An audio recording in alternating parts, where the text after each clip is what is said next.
পুরুষরা আইনিভাবে বৈষম্যের শিকার হচ্ছে সেই সকল বিষয়গুলোতে আমরা সবসময় অ্যাক্টিভ। এবং এই ক্ষেত্রে আপনারা যেটা বলছেন, আমরা শুরু থেকে আপনারা দেখবেন এইড ফর ম্যান ফাউন্ডেশনের আপনারা পত্রপত্রিকাগুলোতে সার্চ দিয়ে দেখতে পারেন, যখন রাকিবের এই ঘটনা প্রকাশ পায় আমরা সাথে সাথে আমাদের রেজিস্টার অর্গানাইজেশন আমরা রাকিবের সাথে যোগাযোগ করি, তার সাথে দেখা করি এবং তার প্রবলেমটা আমরা জানতে পারি। জানার পরে আমরা তাদেরকে সহায়তা করার জন্য মানে ওই সময় আমরা মানববন্ধন করছি। পাশাপাশি এই আইনজীবী অ্যাডভোকেট ইশাদ হাসান, উনি আমাদের সংগঠনের ল মানে আইন লিগ্যাল অ্যাডভাইজার, এবং ওনাকে আমরা অনুরোধ করি এবং উনি অনেকটা ফ্রিতে এই মামলাটা লড়াই করে। তাহলে আমাদের উদ্দেশ্যটা কি? নাসির বা তামিমা আমাদের উদ্দেশ্য নয়।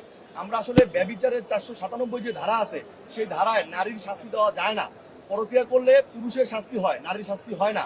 যেহেতু একটা পরক্রিয়া নারী এবং পুরুষ দুজনে মিলে করে, তাহলে শাস্তি দিতে হবে দুজনকেই। এই যে লিঙ্গ নিরপেক্ষ একটা দাবি, এই দাবিটা আমাদের আছে। পাশাপাশি আপনারা জানেন যে এই যে ঘটনায় আমরা দেখতে পাই পিবিআই রিপোর্ট অনুযায়ী নাসির এবং তামিমা যে ডিভোর্সের কথাটা বলতেছে সেখানে আসলে জালজালিয়াতির প্রমাণ পাওয়া যায়।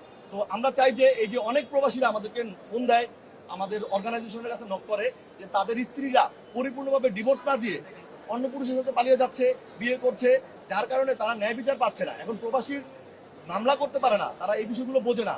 আমরা আজকের এই মানববন্ধনের অন্যতম উদ্দেশ্য হচ্ছে নাসির এবং তামিমাকে একটা দৃষ্টান্তমূলক শাস্তি দেওয়া গেলে অন্য পরক্রিয়াকারী যারা মহিলারা যারা ডিভোর্স প্রপারলি দিচ্ছে না, স্বামীর টাকা আত্মসাৎ করছে, তাদেরকেও শাস্তির আওতায় আনার জন্য পুরুষরা মামলা করতে উৎসাহী হবে।